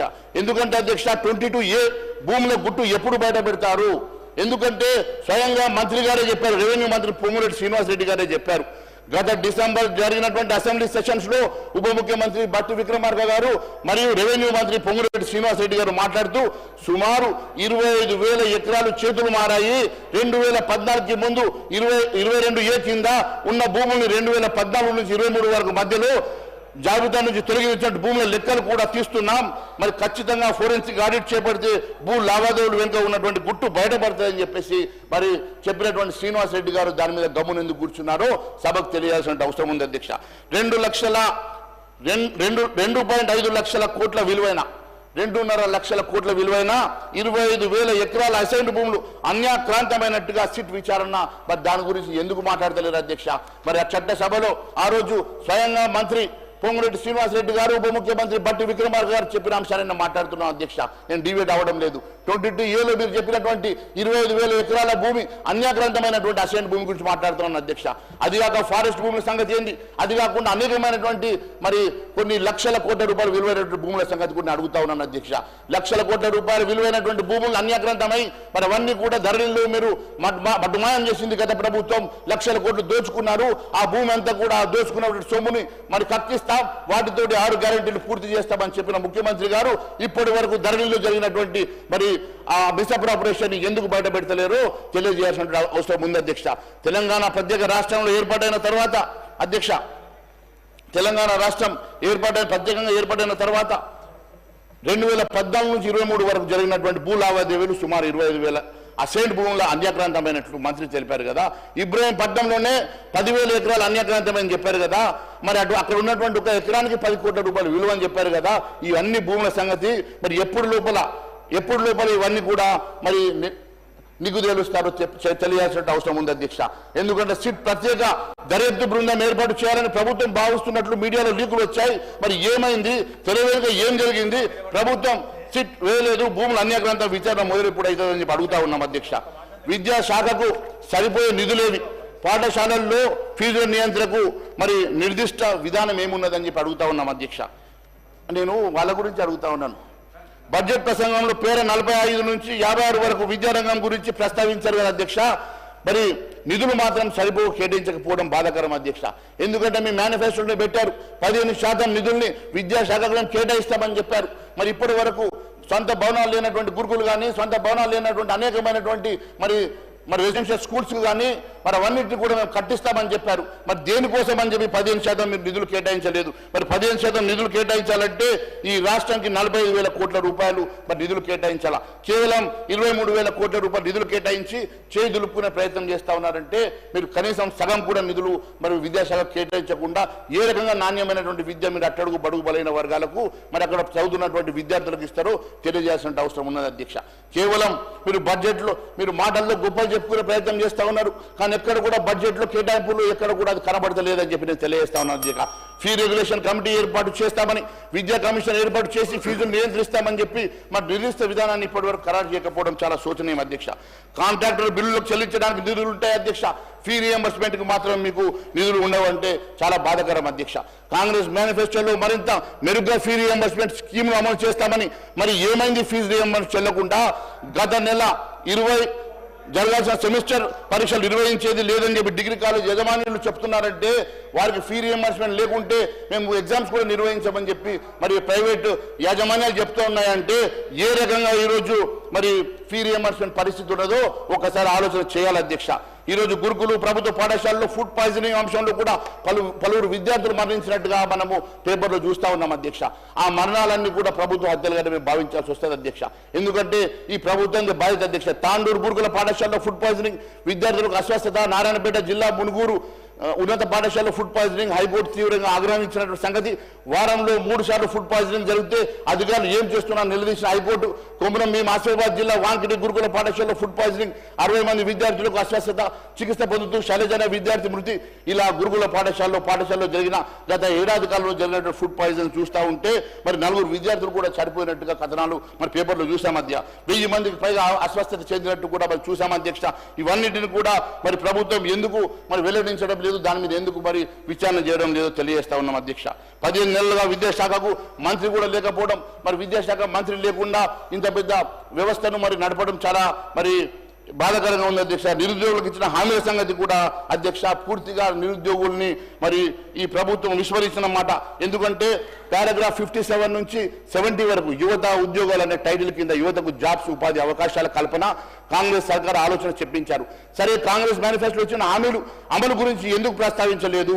మరి బడ్జెట్ ప్రసంగంలో అసెంబ్లీలో ఇచ్చినటువంటి కాంగ్రెస్ అధికారంలో వచ్చి మొదటి ఏడాదిలోనే 2 లక్షల ఉద్యోగాలు ఇస్తామన్న సంగతి కానీ, మరి పోస్టు భర్తీ చేస్తామన్నటువంటి అంశాలు కానీ లాఠీచార్జ్ చేసినటువంటి సర్కార్ అధ్యక్ష. ఇది 4000 భృతి ఏమైందని చెప్పి అడుగుతా ఉన్నాం అధ్యక్ష. మరి 4000 నిరుద్యోగులకు 4000 రూపాయలు భృతి ఇస్తామని చెప్పి మోసం చేసిన సంగతి కూడా మేము అడుగుతా ఉన్నాం అధ్యక్ష. అంతేకాదు అధ్యక్ష, యూత్ డిక్లరేషన్ కింద 7 జోన్లు ఎంప్లాయ్మెంట్ ఎక్స్చేంజ్ ఏర్పాటు చేస్తామని, ప్రతి జిల్లాలో స్కిల్ డెవలప్మెంట్ ఏర్పాట్లు చేస్తామని, నిరుద్యోగులకు ఉపాధి అవకాశాలు కల్పిస్తామని, మరి ఈ హామీలన్నీ ఏమని అని చెప్పేసి నేను గౌరవ ముఖ్యమంత్రి గారిని అడుగుతా ఉన్నాను అధ్యక్ష. నిరుద్యోగ యువతకి స్వయం ఉపాధి కింద 10 లక్షలు వడ్డీ లేని రుణాలు ఇస్తామని యూత్ డిక్లరేషన్ హామీ ఇచ్చారు కదా. ఇప్పుడు మరి అది కేవలం 4 లక్షల ఆర్థిక సాయం అందిన రాజీవ్ యువశక్తి వికాసం అని పేరు చెప్తా ఉన్నారు. అది ఎంతమందికి మీరు ఇవ్వగలుగుతారు? 35 లక్షల మంది నిరుద్యోగ యువత ఉంటే మరి 10 లక్షలతో ఇస్తామని చెప్పినటువంటి ఈ ప్రభుత్వం ఎందుకు విస్మరించిందో చెప్పాలని మేము అడుగుతా ఉన్నాం అధ్యక్ష. అమరుల కుటుంబాలకు నెలకు 25,000 గౌరవం పెన్షన్ ఇస్తామన్నారు. వారి కుటుంబాల్లో ఒకరికి ఉద్యోగం ఇస్తామన్నారు. ఈ హామీలన్నీ ఏమన్నాయో ఒకసారి ప్రభుత్వం నేను గుర్తు చేయదలుచుకున్నాను అధ్యక్ష. బడ్జెట్లో పెన్షన్ స్కీమ్ చేయూత కింద మరి కేటాయించింది 14,861 కోట్ల నిధులు మాత్రమే అధ్యక్ష. వృద్ధాప్య పెన్షన్ 2,000 నుంచి 4,000 పెంచుతామని ప్రకటించి, అలాగే 4,000 ఉన్నటువంటి దివ్యాంగులకు 6,000 రూపాయలు పెంచుతామని చెప్పిన కాంగ్రెస్ అభయాస్త మేనిఫెస్టోలో మరి 29 హామీగా ఉంది కదా అధ్యక్ష. 100 రోజుల్లో పూర్తి చేస్తామని చెప్పి మరి కేవలం 14,861 కోట్లు కేటాయిస్తే ఈ నిధులు ఏ రకంగా సరిపోతాయి? కొత్త పెన్షన్ ఏ రకంగా ఇస్తారు? ఉన్నవారికి ఏ రకంగా 4,000 మరి 2,000 4,000 4,000 6,000 పెంచుతారు? మరి దీంట్లో మరి ఉప ముఖ్యమంత్రి గారు దీనికి జవాబు చెప్తే బాగుంటుందని మేము అడుగుతా ఉన్నాం అధ్యక్ష. ఏపీలో సాధ్యమైనటువంటి మరి పెన్షన్ల పెంపు తెలంగాణలో ఎందుకు సాధ్యమవుతలేదని అడుగుతా ఉన్నాం అధ్యక్ష. మరి ఏపీలో చంద్రబాబు నాయుడు గారు ఇచ్చిన మాట ప్రకారం వెంటనే 2,000 పెన్షన్ 4,000 చేసి అక్కడ ఉన్నటువంటి పెన్షన్ పెంచారు. మరి అప్పుల సంగతి, మరి వారికి కూడా ఆ రాష్ట్రంలో అప్పులు ఉన్నాయి. కానీ వారు అప్పులు ఉన్న తర్వాత కూడా ఇచ్చిన హామీల మేరకు పెన్షన్ పెంచారు. కానీ ఇక్కడ మాత్రం అప్పుల పేరు చెప్పేసి పెన్షన్లను పెంచకుండా ఎందుకు ఆపుతా ఉన్నారో మరి ఒకసారి మరి సభకు తెలియాల్సిన అవసరం ఉంది అధ్యక్ష. అంతేకాదు అధ్యక్ష, మరి తెలంగాణలో అన్ని రకాల పెన్షన్లు తీసుకుంటే అధ్యక్ష లబ్ధిదారులు 44 లక్షల మంది అధ్యక్ష. దాంట్లో 5 లక్షల మంది మరి వికలాంగులు ఉన్నారు అధ్యక్ష. వారు కాకుండా బీడీ కార్మికులు, మహిళలు, ఒంటరి మహిళలు, వితంతులు, వృద్ధులు, మరి HIV బోధకాలు బాధితులు, డయాలసిస్ రోగులు, వీళ్ళందరినీ కలుపుకుంటే మరి వారందరికీ కొత్తగా వచ్చినటువంటి 5 లక్షల కొత్త మరి అప్లికేషన్లను కూడా తీసుకుంటే మీరు ఇచ్చినటువంటి మరి బడ్జెట్ అలొకేషన్ ఏ రకంగా సరిపోతుందో మరి సభకు వివరణ ఇవ్వాల్సినటువంటి అవసరం ఉంది అధ్యక్ష. అంతేకాదు అధ్యక్ష, మరి కాంగ్రెస్ సర్కారు స్థానిక ఎన్నికలు నిర్వహించడం లేదు అధ్యక్ష. మరి ఈరోజు మరి అక్కడ రిప్రజెంటేషన్ లేకుంటే మరి ఏడాది కాలంలో స్పెషల్ ఆఫీసర్ల పాలనలో ప్రజాస్వామ్య స్ఫూర్తికి విరుద్ధం కాదని చెప్పి అడుగుతా ఉన్నాం అధ్యక్ష. ఎప్పుడు లోపల మీరు ఎన్నికలు చేస్తారు? మరి పంచాయతీ ఎన్నికలు నిర్వహించకుండా తాత్పర్యం చేస్తూ కాంగ్రెస్ పార్టీ తమది ప్రజాపాలన చెప్పుకుంటే ఏ రకంగా ప్రజాపాలన అవుతుందో మరి తెలియాల్సిన అవసరం ఉంది అధ్యక్ష. ఈరోజు మరి గ్రామీణ ప్రాంతంలో అధ్యక్ష మీరు కూడా గ్రామీణ ప్రాంతాన్ని రిప్రజెంట్ చేసేటువంటి మరి మీరు కూడా ఎమ్మెల్యేగా మీకు తెలుసు అధ్యక్ష గ్రామీణ ప్రాంతంలో ఏ రకమైన ఇబ్బందులు ఉన్నాయో. అక్కడ ఉన్నటువంటి గ్రామ పంచాయతీ మరి వర్కర్స్ కూడా శాలరీస్ ఇవ్వలేని పరిస్థితుల్లో అక్కడ ఉన్నటువంటి అనేకమైనటువంటి అంశాలు మీకు తెలుసు కాబట్టి నాకు తక్కువ సమయం ఉంది కాబట్టి దాని లోతులకు వెళ్లకుండా మరి ఎందుకంటే పల్లెలు దేశానికి పట్టుకోమల్లో ఉన్నటువంటి మార్పు నాశనానికి కాంగ్రెస్ సర్కారు గొండు కొడుతున్న మాట వాస్తవం కాదని అడుగుతా ఉన్నాను అధ్యక్ష. నిధులు లేక గ్రామాలు నీరసిస్తున్నాయి. బీఆర్ఎస్ పాలనలో నిధులు కొరత అలవటించినటువంటి నీరసిల్లినటువంటి పల్లెలు ఇప్పుడు కాంగ్రెస్ 15 నెలల పాలనలో నిధులు లేక తమ పరిస్థితి పిల్లల నుంచి పోయిలబడ్డట్టుగా ఉండదని చెప్పి భావిస్తా ఉన్నారు. గ్రామ పంచాయతీలు 15 నెలలుగా ఆర్థిక సంఘం SFC నుంచి రావాల్సిన నిధులు కూడా విడుదల కావడం లేదు. దాదాపు 2,000 కోట్ల రూపాయల వరకు నిధులు రావాలని చెప్పి మరి అక్కడ మరి చిన్న చిన్న పనులు చేద్దామంటే కూడా అక్కడ అవకాశం లేనటువంటి పరిస్థితి ఉందని చెప్పి తెలియజేస్తా ఉన్నాను అధ్యక్ష. మాజీ సర్పంచులకు బిల్లులు ఏడాది దాటినా ఇంకా పెండింగ్ 20% ఇప్పటి వరకు జరిగినా కూడా మరి పెండింగ్ లో ఉన్నటువంటి బిల్లులు ఇవ్వకపోవడంతో వారందరూ కూడా మొన్న మరి అసెంబ్లీని ముట్టడించేటువంటి పరిస్థితి అధ్యక్ష. వారు అల్టిమేటం ఇచ్చారు. మొన్న మరి స్వయంగా సెక్రటరీకి వెళ్ళి బట్టి విక్రమార్క గారిని కలవబోతే వారు కలవకుంటే వారు అక్కడ నినాదాలు ఇచ్చినటువంటి సంగతిని గుర్తు చేస్తా ఉన్నారు అధ్యక్ష. అంతేకాదు అధ్యక్ష అనేకమైనటువంటి పెండింగ్ బిల్లులు విడుదల కావడం విషయంలో మరి చొరవ తీసుకోవాలి సార్. ఉంది సార్, టైం ఉంది కదా సార్. ఇంకా కావాలంటే సాయంత్రం నడపమండి సార్. ఎల్ఏ మినిస్టర్ గారు ఇక్కడే ఉన్నారు. సాయంత్రం కూడా మేము కూర్చోడానికి సిద్ధంగా ఉన్నాం సార్. 10 గంటలు కాదు, రాత్రి 10 గంటల దాకా కూర్చుంటాం.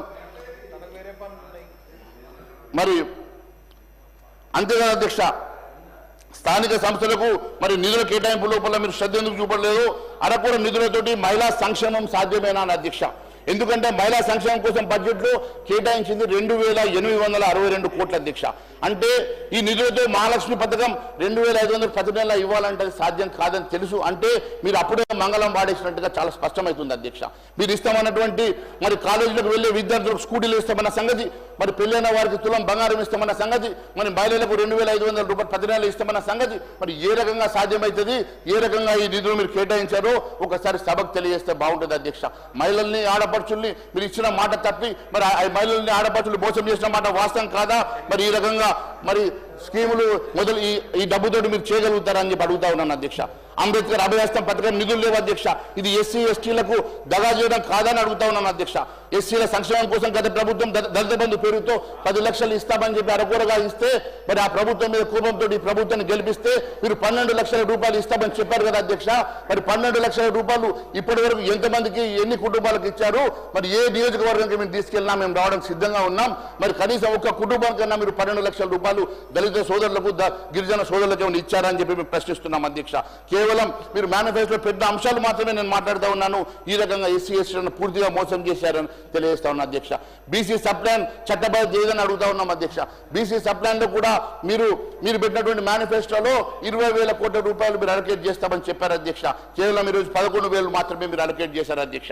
దాంట్లో మళ్ళా మరి 10% మరి మైనార్టీ సోదరులు కూడా ఉన్నారని చెప్పి మీరు తెలియజేస్తా ఉన్నారు అధ్యక్ష. ఒకటి అడుగుతా ఉన్నాను అధ్యక్ష, మైనార్టీలకు మీరు 3,000 కోట్లు ఇచ్చుండొచ్చు, కానీ నేను అదే మాదిరిగా మీరు 3,500 కోట్లు వారికి ఇచ్చుంటే మరి 46% ఉన్నటువంటి మరి 56% అని చెప్తా ఉన్నారు. మైనార్టీని కలిపితే 46% ఉన్నటువంటి హిందూ బీసీ సోదరులకు కేవలం 11,000 కోట్లు ఇవ్వడం ఇది మోసం కాదని అధ్యక్ష. కనీసం ఆ రేషియోలు ఇవ్వాల్సి వచ్చినా 16 నుంచి 18,000 కోట్లు ఇవ్వాలి కదా అధ్యక్ష.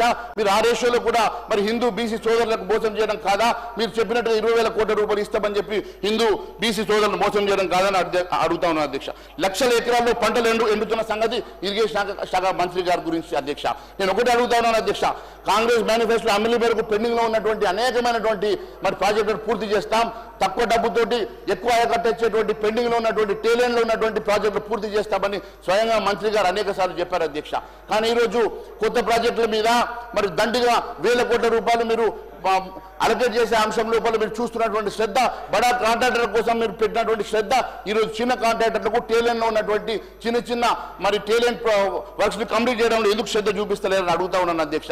ఎందుకంటే మీరు ఒకసారి చూసినట్లయితే మీరు ఇచ్చినటువంటి ప్రాజెక్టు నిధులు ఇప్పటి వరకు మీరు మొన్న మెయింటెనెన్స్ విషయంలో కూడా అధ్యక్ష, నారాయణపేట కొడంగల్ విషయంలో కూడా మీరు 1,000 కోట్ల రూపాయలు ఇచ్చినట్టుగా ఉత్తర తెలంగాణలో అనేకమైనటువంటి ప్యాకేజీలు ఉన్నాయి అధ్యక్ష. అక్కడ కేవలం 100 కోట్ల రూపాయలతోటి మరి 1,000 ఎకరాల ఆయకట్టు వచ్చేటువంటి మరి అనేకమైనటువంటి ప్రాజెక్టులను విస్మరించడం వాస్తవం కాదని చెప్పి అడుగుతా ఉన్నాను అధ్యక్ష. సాగునీటి ఎద్దడి అధ్యక్ష కాలం తెచ్చింది కాదు అధ్యక్ష, ఇది ప్రభుత్వం తెచ్చిన ఎద్దడిగా కనబడతా ఉంది అధ్యక్ష. ఎందుకంటే చెరువుల కింద ఉన్న పంట పొలాలు సాగునీరు లేక ఎండిపోతున్నాయి అధ్యక్ష. రైతులంతా రబీలో మరి వరి సాగు చేసి తర్వాత రైతు చైర్మన్ కమిషన్ చైర్మన్ కోదండ రెడ్డి గారు చెప్తారు వరేసుకోవద్దని చెప్పారు అధ్యక్ష. అంటే ఇది రైతుల్ని మరి పూర్తిగా విస్మరించడం కాదని అధ్యక్ష. అంతేకాదు అధ్యక్ష, నేను ఒకటి అడుగుతాను, దేవాదుల మోటార్లు 40 రోజులు పైగా నడవకపోవడంతో అక్కడ ఉన్నటువంటి 1,000 ఎకరాల భూములు ఎండిపోతే 41 రోజుల తర్వాత అక్కడ మంత్రులు వెళ్ళి అక్కడ ఉన్నటువంటి దేవాదుల మోటార్లు రిపేర్ చేయడానికి 40 రోజుల తర్వాత వెళ్తే ఎండిపోయిన తర్వాత మేము నీరిచ్చినా కూడా అది లాభం లేదు అధ్యక్ష. అవంతా కూడా పశువులకు గడ్డిగా మారిపోయేటువంటి పరిస్థితి ఏర్పడిన తర్వాత ఈరోజు దేవాదులలో 41 రోజులు మోటార్లు చెడిపోయినా కూడా ఇప్పటి వరకు మీరు దాని మీద శ్రద్ధ పెట్టలేదంటే మంత్రులు ఏ రకంగా పనిచేస్తా ఉన్నారో వీరికి పేద రైతుల మీద నేను ఒకటే డిమాండ్ చేస్తా ఉన్నా అధ్యక్ష. ఎండిపోయినటువంటి పంటలు ఎండిపోయినటువంటి ప్రతి ఎకరాకు 20,000 రూపాయలు ఇవ్వాల్సిందిగా మేము డిమాండ్ చేస్తా ఉన్నాం అధ్యక్ష. కాంగ్రెస్ సర్కారు మొత్తం కేవలం కమిషన్ల మీద పెట్టే శ్రద్ధ పేద రైతుల మీద ఎందుకు పెడతలేదని అడుగుతా ఉన్నా అధ్యక్ష. కాళేశ్వరం ప్రాజెక్టు ద్వారా హైదరాబాద్ చుట్టుపక్కల భూములు కబ్జా ద్వారా బీఆర్ఎస్ లక్షల కోట్ల అవినీతి పాల్పడిందని ప్రతిపక్షంలో ఉన్నప్పుడు ఆరోపించినటువంటి రేవంత్ రెడ్డి గారు దీని మీద సమాధానం చెప్పాలని మరొకసారి మేము అడుగుతా ఉన్నాం అధ్యక్ష. అంతేకాదు అధ్యక్ష, ఈరోజు ఇది కేవలం 10,000 ప్రభుత్వంలో కనబడతా ఉంది, కానీ ఇక్కడ ఉన్నటువంటి చేస్తామన్నటువంటి ఎక్కడ కూడా చిన్న ఆశ కూడా ప్రజలకు లేదంటే ఈ ఏ రకంగా ఈ ప్రభుత్వం నడుస్తూ ఉన్నదో నేను మీకు ఒకసారి తెలియజేస్తా ఉన్నాను అధ్యక్ష.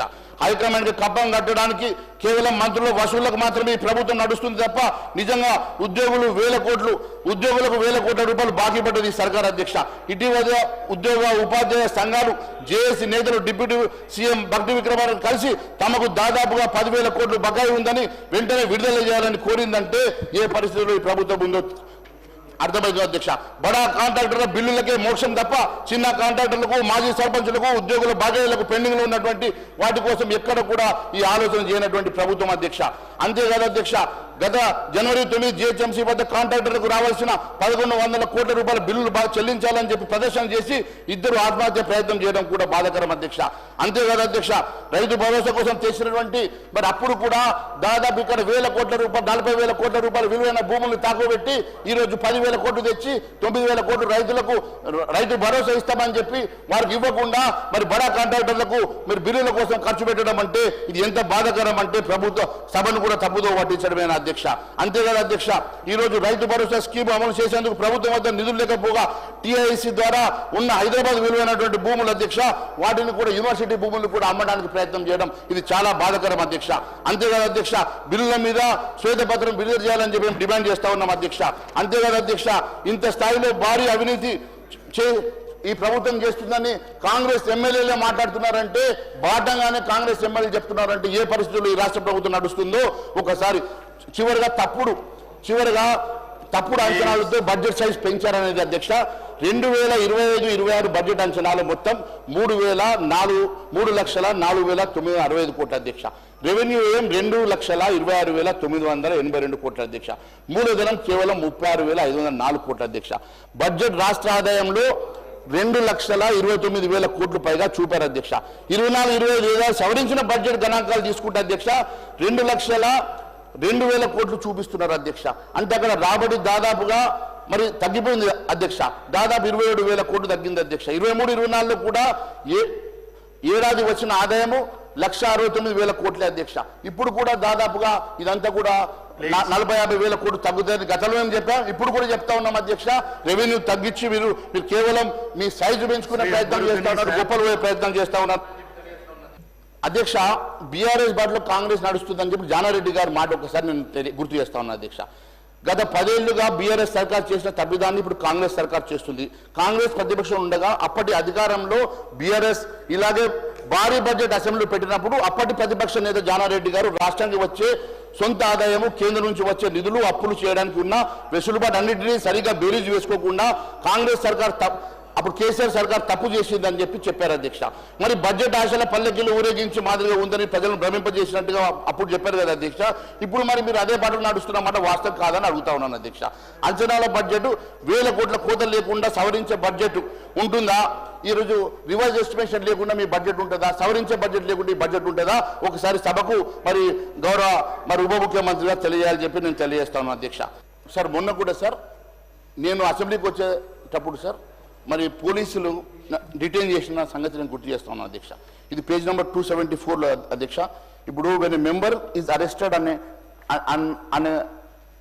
even when a member has not been arrested within the strict legal meaning of the term arrest but has not detained by the police for some time and necessary intimation to the matter to the speaker has been held to the constitute as technically a breach of privilege of the house. Sir, it is unfortunate that the police have detained me while coming to assembly and without informing to the speaker they have detained me and put me in detention for more than 2 hours, which we brought to the notice of the speaker. So far no action has been initiated against them. I request you to kindly look into this matter. Thank you, sir. And second issue, sir, especially in regard to a major issue in my constituency, sir, because దీంట్లోనే మాట్లాడదాం అనుకున్నాను sir. See there we accept sir, మేము స్వాగతిస్తున్నాం. గత ప్రభుత్వంలో ఒక palm oil factory మంజూరైంది sir. గత ప్రభుత్వంలో ఫామ్ ఆయిల్ ఫ్యాక్టరీ మంజూరైనప్పుడు గత ప్రభుత్వంలో ఉన్నటువంటి ఒక మంత్రి గారు ఒక 40 ఎకరాల ప్రభుత్వ భూమిని ఒక లిమిటెడ్ కంపెనీకి ఇచ్చారు సార్. ఇవ్వడంతో అక్కడ వాళ్ళు ఫ్యాక్టరీ దాదాపుగా 4 సంవత్సరాల నుంచి ఫ్యాక్టరీ కట్టక ఈరోజు కడదామని చెప్పి వస్తే సార్ ఆ ఇచ్చినటువంటి ఆ ల్యాండ్ ఇది joint inspection committee was constituted to identify that land and to see the feasibility of the land. Unfortunately, the joint inspection committee has mentioned that hence the land is a part of Godavari river itself. The land is just in a distance of 100 meters from the downstream toe of the left earth dam of SRSP.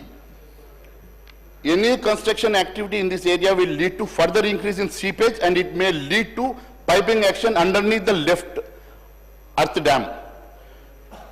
The huge quantity of 90 TMC of water will be stored in the SRSP reservoir. Any disturbance to the ground strata due to industrial construction activity in the located land may lead the catastrophic failure, causing downstream induction, thereby posing threat to a huge life and property loss. Any construction activity in this island portion will upset the free flow of flood water as the entire proposed land will be under submergence of design discharge of 16 lakh cubic of SRSP spillway. Sir, this has been given during the early government in 2024, October 16th. Sir, in spite of this, there is a akada din pakkana okati natural ga form అయినటువంటి ఒక చిన్న కుంట ఏర్పడింది. దాంట్లో మొసళ్ళు దాదాపుగా 50-60 మొసళ్ళు దాంట్లో పెరిగినాయి అధ్యక్ష. అది ఎట్లా జమైందో జమ అయిపోయింది. సో అక్కడ ఒకవైపు మొసళ్ళు ఉన్నది, దీన్ని అంటుకొని అప్పుడు మరి అప్పటి మంత్రి గారు ఏం ఆశపడ్డారో తెలియదు. ఆయన భూమి పక్కన ఇప్పించుకున్నారు. దానికి మాకు అబ్జెక్షన్ లేదు అధ్యక్ష. మేము ఏమంటామంటే ఒక లిమిటెడ్ కంపెనీకి సంబంధించినటువంటి మరి అక్కడ ఒక ఆయిల్ ప్రెస్సింగ్ యూనిట్ వేసుకోవాలనుకుంటే ఇప్పుడు not at the cost of project అధ్యక్ష. ఒక 16 లక్షల ఎకరాల ఆయకట్టు ఉన్నటువంటి ప్రాజెక్టు సేఫ్టీకే ఇబ్బంది ఉన్నటువంటి ఏరియాని ఎందుకు ఎంచుకొని అక్కడ మరి ఇంతగానో అధికారుల మీద ప్రెషర్ పెట్టి మంత్రి గారు, అగ్రికల్చర్ మంత్రి గారు ప్రయత్నం చేస్తున్నారో నాకు తెలియడం లేదు అధ్యక్ష. మంత్రి గారికి ఏమన్నా పర్సనల్ ఇంట్రెస్ట్ ఉంటే మరి ఇంకొక ల్యాండ్ అలొకేషన్ చేయించుకోండి అధ్యక్ష.